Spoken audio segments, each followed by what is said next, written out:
Maletić, for 1 minute, please. Zahvaljujem predsjedavajuća.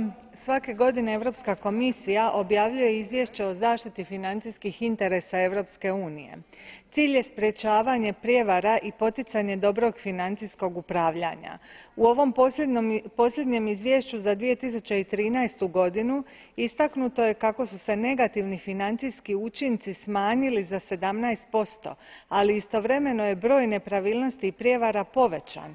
Navedeno može ukazivati i da sustav otkrivanja funkcionira bolje, ali nas sad upozorava na potrebu za učinkovitijim mjerama prevencije.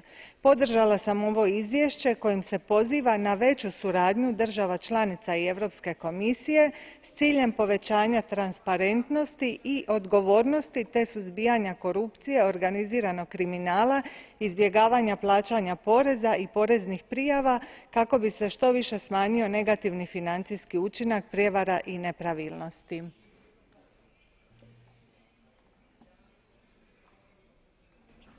Thank you. Our next speaker, Mr. Jalkh, is not in the room, so I'm going to move to Mr.